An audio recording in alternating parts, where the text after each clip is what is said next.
Selamat siang Tribuners, jumpa lagi bersama saya Fiorina Jiretno dalam program Highlight Koran Tribun Timur edisi Senin 13 Januari 2025. Beragam informasi terupdate telah kami sajikan dalam edisi cetak kita hari ini, dan tentunya akan kami ulas beberapa headline juga rubrik di antaranya. Yang pertama, langsung saja untuk Tribuners ketahui ada informasi mengenai biaya makan gratis dibebankan ke daerah ternyata. Hari ini uji coba tahap kedua di Biringkanaya, lokasinya di Biringkanaya.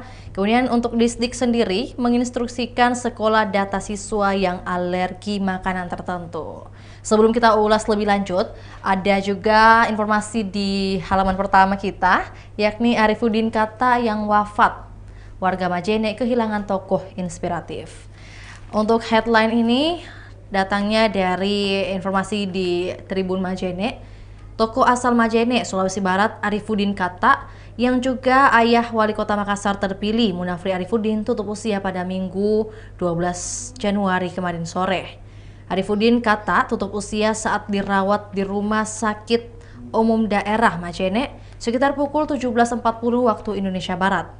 Jenazah almarhum disemayamkan di rumah duka yang berlokasi di Jalan R.A. Kartini, tepat di belakang RSUD Majene, dan akan dikebumikan hari ini. Saat ayahnya menghembuskan nafas terakhirnya, Munafri sedang berada di Jakarta setelah melakukan kunjungan di Jepang dan juga di Filipina. Setelah mendengar kabar duka tersebut, Munafri langsung terbang ke Makassar dan melanjutkan perjalanan ke Majene, Sulawesi Barat. Kemudian Arifuddin Kata dikenal sebagai sosok panutan bagi Munafri dan keluarga besarnya. Juga lebih lanjut bahwa kepergiannya meninggalkan duka mendalam tidak hanya bagi keluarga tetapi juga bagi masyarakat yang mengenal keluarga ini.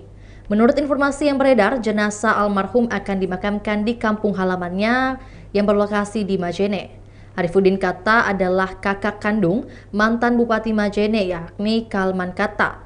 Ia juga merupakan sepupu Jenderal Purnawirawan Salim S. Mega, wakil gubernur terpilih berpasangan dengan Suwarti Duka. Pantauan Tribun Sulbar di rumah duka Minggu petang, rumah duka dipenuhi kerabat, sahabat, pejabat pemerintah, dan warga yang datang untuk memberikan penghormatan terakhir kepada almarhum. Isak tangis keluarga dan kerabat pecah dari berbagai kalangan. Warga dari berbagai daerah di Sulawesi Barat terlihat hadir, menunjukkan betapa besar rasa kehilangan terhadap sosok yang telah banyak berkontribusi bagi masyarakat. Sementara itu, kerabat almarhum Fian mengatakan Arifuddin Kata merupakan tokoh inspiratif di Sulbar. Ia mengaku almarhum adalah orang yang sangat baik. Duka cita Alia Ilham, Wakil Wali Kota Makassar terpilih, Alia Mustika Ilham, menyampaikan rasa dukanya atas kepergian Haji Arifuddin Kata. Alia mengungkapkan suaminya Ilham Arif Sirajuddin akan berangkat bersama Api menuju Majene, Sulawesi Barat.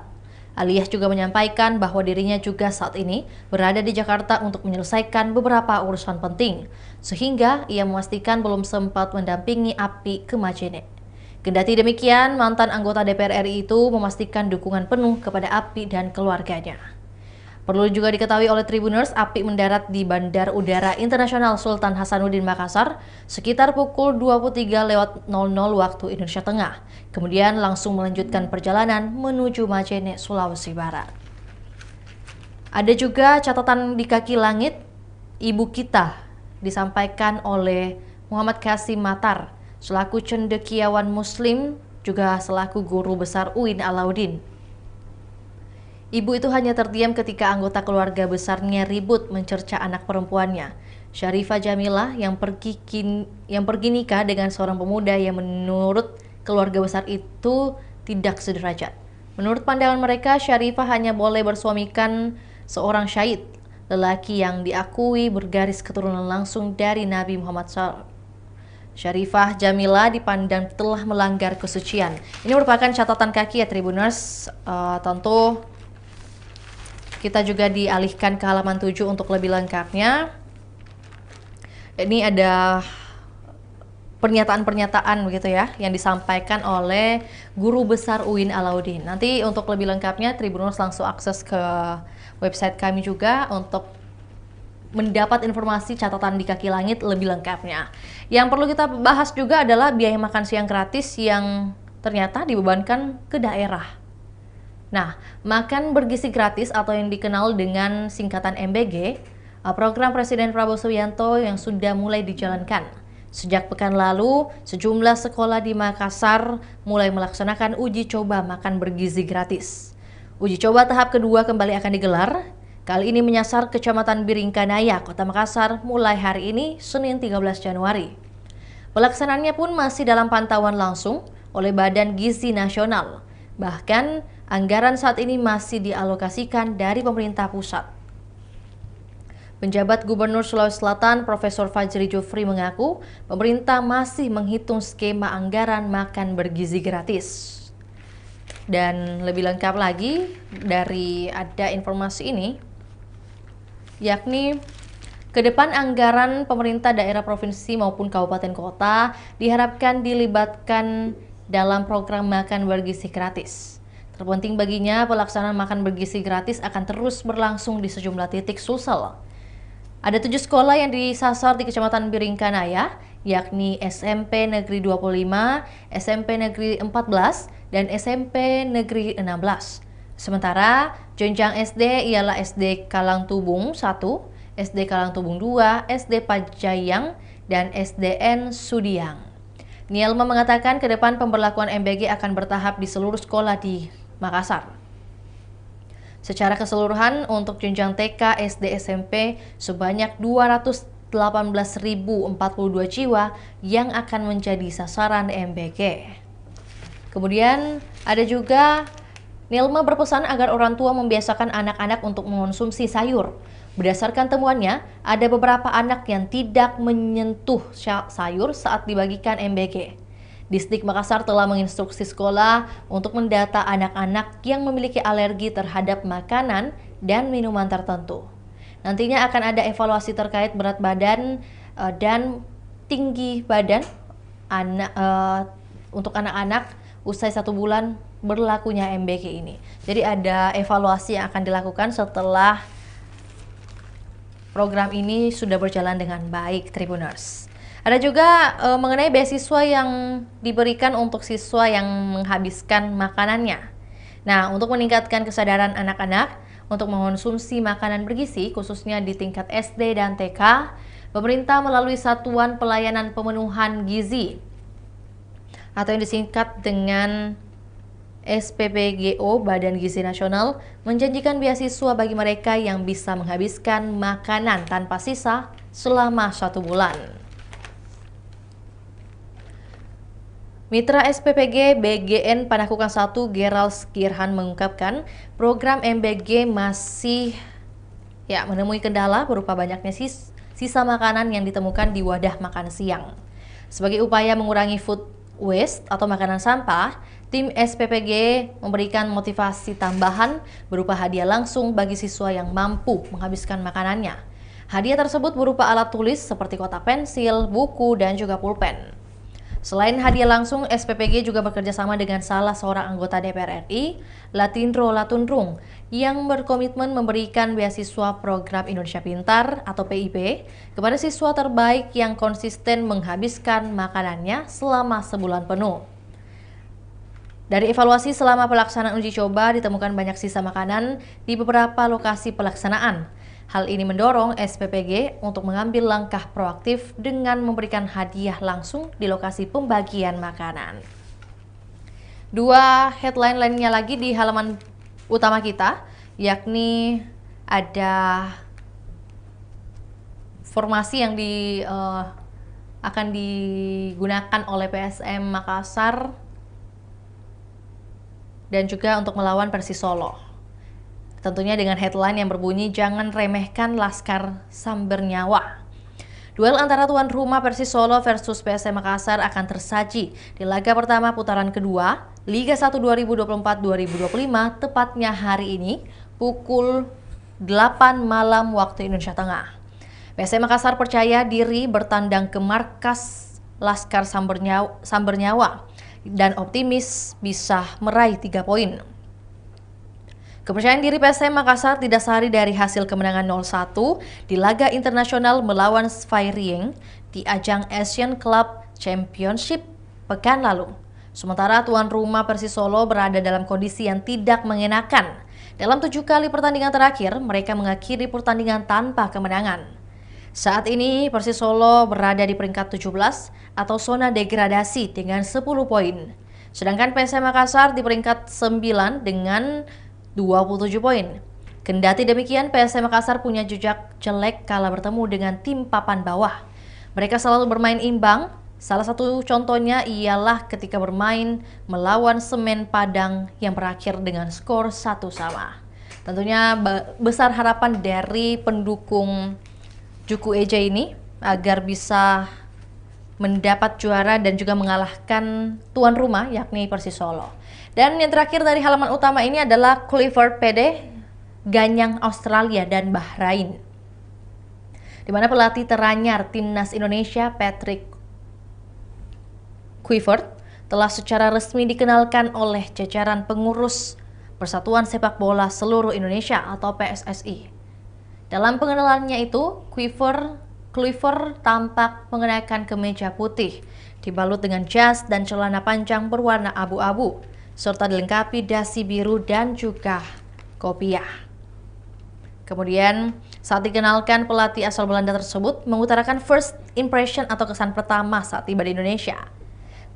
Kluivert mengaku dirinya takjub dengan penyambutan yang dilakukan oleh para supporter dan warga Indonesia di Bandara Internasional Soekarno-Hatta, Tangerang, Banten. Dengan adanya sambutan yang hangat tersebut, ex-pemain Barcelona FC itu mengaku melihat adanya semangat dari warga Indonesia. Tak cukup di situ, dalam momen ini, pesepak bola yang juga pernah menjadi asisten Louis van Gaal juga mengaku menyukai beragam masakan Indonesia. Dirinya bahkan sudah menyempatkan untuk makan malam saat tiba semalam di tanah air. Secara garis besar, Kluivert mengaku tidak merasa terkejut dengan cita rasa khas Nusantara. Dalam prosesi pengenalan, Kluivert digelar di Ballroom Hotel Mulia, Senayan, Jakarta, yang turut dihadiri oleh Ketum PSSI, Erick Thohir, dan sederet exco PSSI. Dalam agenda pengenalan itu, Kluivert turut membeberkan perihal misi utama dirinya, menukangi timnas Indonesia, dan kata Kluivert, pertandingan kontra Australia di lanjutan kualifikasi babak ketiga Piala Dunia 2026 zona Asia menjadi salah satu misi penting bagi dirinya. Kita akan beranjak lagi ke halaman berikutnya, Tribuners. Tentu ada rubrik yang menarik juga untuk kita bahas. Ada di halaman 4, Tribuners. Halaman 4 ini adalah rubrik bisnis. Dan tentunya beberapa informasi bisnis penting juga, seperti misalnya idealnya harga tiket pesawat yang turun 20%. Disampaikan oleh Ketua GIPI Sulsel bahwa idealnya harga tiket pesawat turun itu 10-20% minimal. Kemudian untuk Ketua Asita Sulsel, ia mengatakan bahwa idealnya turun itu 13-20%. Nah, lebih lengkapnya lagi bahwa seperti yang kita ketahui, Menteri Koordinator Bidang Infrastruktur dan Pembangunan Kewilayahan Agus Harimurti Yudhoyono atau AHY akan mengupayakan harga tiket pesawat turun lagi saat perayaan Lebaran 2025. Ini tentunya menjadi informasi yang membahagiakan juga bagi sebagian orang, karena diketahui bahwa disampaikan melalui, atau maksud saya, usai melakukan rapat koordinasi bersama para menteri di bawah Kemenko pada Rabu kemarin. Sebelumnya, pemerintah telah memberikan kebijakan tiket pesawat turun sebesar 10% selama Natal 2024 dan Tahun Baru 2025. Nah, menanggapi hal itu, Asosiasi Perusahaan Perjalanan Wisata Indonesia Asita Sulawesi Selatan menyambut baik wacana penurunan harga tiket pesawat pada periode Lebaran 2025. Ketua Asita Sulsel, Didi Leonardo, saat dihubungi Tribun Timur, mengatakan bahwa penurunan harga tiket pesawat ini akan mendongkrak sektor pariwisata. Ia menyebut tiket pesawat seharusnya turun hingga 20% dari harga yang berlaku saat ini. Menurut Soehardi, harga tiket pesawat yang mahal masih menjadi kendala utama di sektor pariwisata, sebab Kata dia, harga tiket yang mahal akan memengaruhi seseorang melakukan perjalanan ke suatu daerah. Tentu hal ini merupakan fakta ya Tribuners. Dan tentu disampaikan juga ke Ketua Asita, Didi menjelaskan bahwa penurunan harga tiket dibutuhkan sepanjang tahun untuk meningkatkan sektor pariwisata. Jadi headline yang kami tampilkan adalah jangan hanya momen tertentu. Ada disebut peak season, insentif tour, MICE, dan jenis perjalanan lain, jelas Didi. Tentu ia mengharapkan tiket tidak hanya turun di momen tertentu, tapi harus permanen secara keseluruhan. Ada juga dokumentasi Astra Motor Sulawesi Selatan, ASMO, yang baru saja meluncurkan motor skutik nih terbaru dari New Honda Scoopy di The Park Kendari pada Sabtu kemarin. Nah, New Honda Scoopy memiliki karakter skutik yang unik dan fashionable. Ini cocok untuk perempuan mungkin juga atau ciwi-ciwi cowok-cowok nih, Tribuners. Event ini menjadi momen penting bagi para pecinta sepeda motor Honda di wilayah Kendari, di mana Kepala Wilayah ASMO Sulsel, Tamsir Sutrisno, mengatakan New Honda Scoopy memiliki karakter skutik yang unik dan fashionable. Tamsir mengatakan Honda Scoopy menjadi salah satu model skutik terfavorit di Indonesia karena memiliki daya tarik tersendiri bagi para pecinta skutik unik dan fashionable. Kemudian Tamsir mengatakan bahwa perkembangan tren gaya hidup anak muda Indonesia yang fashionable, unik dan berbeda sangat sesuai dengan New Honda Scoopy yang hadir tidak hanya sebagai sarana mobilitas, namun juga menjadi bagian dari gaya hidup yang ekspresif dan menarik perhatian. Jadi mungkin Tribuners yang lagi melirik-lirik motor nih, pengen tahun baru, motor baru, ini mungkin bisa jadi salah satu pilihan New Honda Scoopy, karena juga disampaikan pada area kemudi model ini memiliki tampilan yang semakin berbeda dengan desain digital panel meter. Tentunya ada area handle cover yang kini tertutup, serta USB Type-C charger yang semakin mempermudah mobilitas harian penggunanya. Pembaruan pada tampilan dari velg berdesain palang pun membuat kesan skutik fashionable, kental dengan nuansa retro. Dan dua informasi lainnya lagi, ada cara Bukit Baruga buat UMKM berkembang, Tribuners.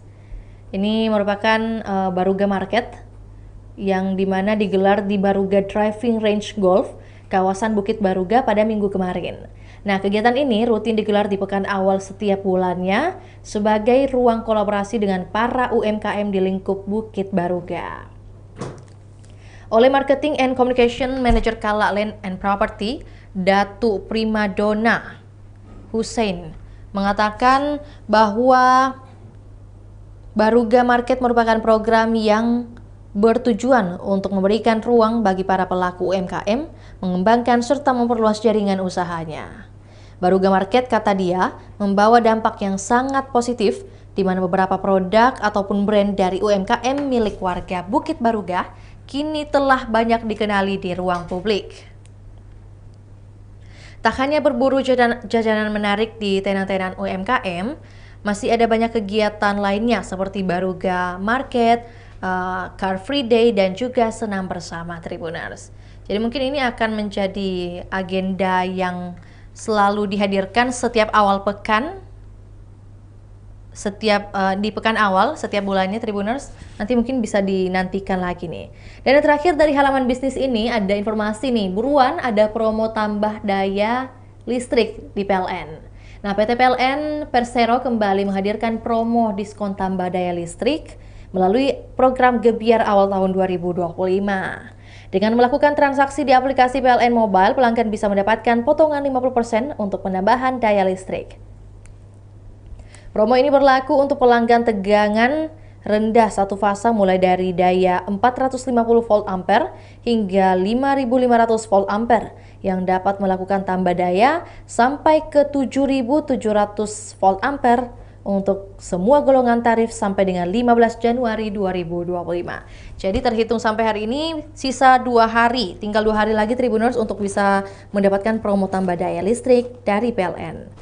Dan disampaikan juga oleh General Manager PT PLN Unit Induk Distribusi, Sulawesi Selatan, Sulawesi Tenggara, dan Sulawesi Barat atau yang biasa disingkat dengan UIT Sulsel Rabar Budiono. Program ini bertujuan untuk memudahkan pelanggan yang ingin menambah daya listrik tanpa dibebankan biaya yang besar. Dan dari halaman bisnis tentunya yang penting juga untuk kita ulas yakni informasi dari Kota Makassar nih Tribuners. Ada di halaman 6 untuk informasi rubrik Makassar edisi hari ini. Ada 2 informasi penting, total ada 3 Tribuners. Yang pertama yakni 2 ASN yang dipecat gegara indisipliner di tahun 2024, di mana Badan Kepegawaian dan Pengelolaan Sumber Daya Manusia BKPSDMD Kota Makassar mencatat sebanyak 12 aparatur sipil negara yang dijatuhi hukuman indisipliner pada tahun 2024. Kemudian 2 diantaranya ini diberhentikan atau dipecat karena pelanggaran berat oleh Kepala BKPSDM Kota Makassar Rosnaida mengatakan bahwa 1 dari 2 ASN tersebut dipecat karena terbukti melakukan tindak pidana korupsi. Ros, sapan akrab, juga menyampaikan 8 ASN lainnya dikenai sanksi ringan akibat pelanggaran indisipliner seperti teguran tertulis dan pernyataan tidak puas. Pada awal tahun ini, BKPSDMD juga melakukan pemeriksaan terhadap 2 pejabat Pemkot Makassar, yaitu Kepala Dinas Pendidikan Nonaktif Muhyiddin dan Lurah Laelai. Keduanya diperiksa terkait rekomendasi dari BKN atas dugaan pelanggaran netralitas ASN pada masa pilkada. Informasi lainnya yakni 5 pegawai Disdik Makassar yang diperiksa usai kebakaran Tribuners. Beberapa hari yang lalu kita juga mengetahui dan juga sempat viral di sosial media, ada insiden kebakaran yang terjadi di Dinas Pendidikan Kota Makassar yang bertempat di Jalan Anggrek, Kota Makassar. Untuk itu, oleh PLH Kepala Dinas Pendidikan Kota Makassar, Niel Mapalamba mengatakan, kemarin sudah asesmen secara umum, besok lebih rinci mungkin ada beberapa staf kami yang diperiksa. Staf keuangan 3 orang, kasubagnya atau keuangannya, kemudian juga ada security yang akan diperiksa. Oleh tim Laboratorium Forensik Polrestabes Makassar, juga memeriksa Kepala Subbagian Keuangan dan Satpam yang berjaga pada waktu kejadian. Kemarin lebih lanjut bahwa kemarin sudah asesmen secara umum dan lebih rincinya ada beberapa staf yang diperiksa. Setidaknya ada 3 ruangan yang dilalap api saat kejadian, yakni ruangan keuangan, perencanaan, dan aula Disdik yang ada di lantai 2. Pantauan Tribun Timur, kebakaran tersebut menyisakan puing-puing material dari ketiga ruangan itu.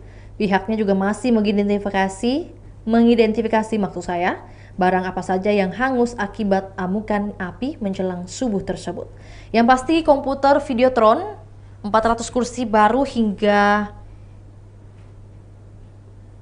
laptop milik staf yang ikut dilalap api.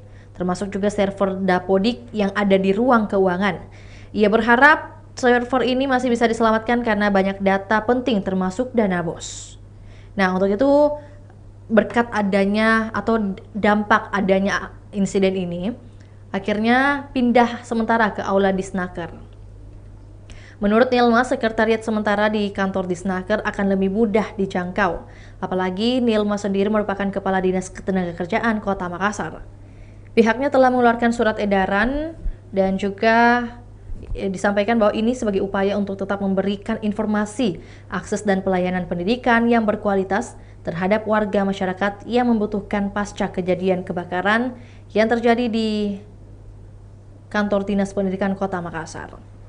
Karena tempat yang terbatas, jam kerja pegawai dibagi atau menggunakan sistem shift yang selanjutnya dibagi oleh masing-masing bidang. Untuk mengefisienkan pelayanan, terhitung mulai besok sampai batas waktu yang belum ditentukan, maka akses layanan pendidikan akan dilaksanakan secara hybrid.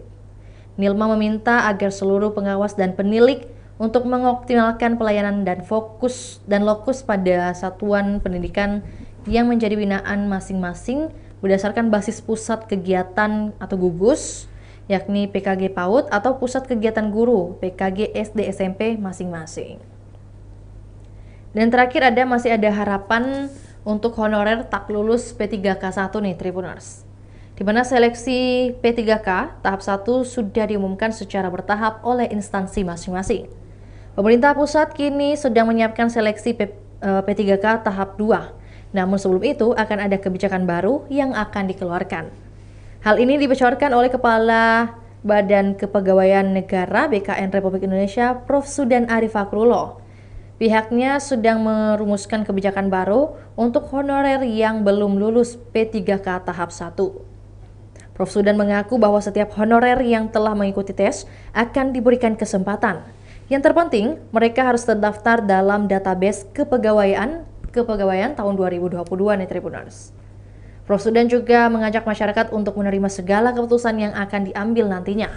Dirinya meminta waktu untuk merumuskan kebijakan baru untuk seluruh tenaga honorer. Dan informasi hari ini juga cukup sampai sini Tribuners. Terima kasih Tribuners sudah ikut menyaksikan dan juga mendengar informasi-informasi yang ada di halaman utama, kemudian ada juga di halaman bisnis, juga tak lupa ada informasi di halaman atau di rubrik Makassar. Terima kasih Tribuners setia menyaksikan program Highlight Koran Tribun Timur setiap harinya, dan juga jangan lupa saksikan program reguler lainnya yang akan kami sajikan setiap harinya. Saya Fiorina Ciretno mewakili segenap kru yang bertugas pamit undur diri. Selamat siang dan sampai jumpa. Download Tribun X sekarang, menghadirkan lokal menjadi Indonesia.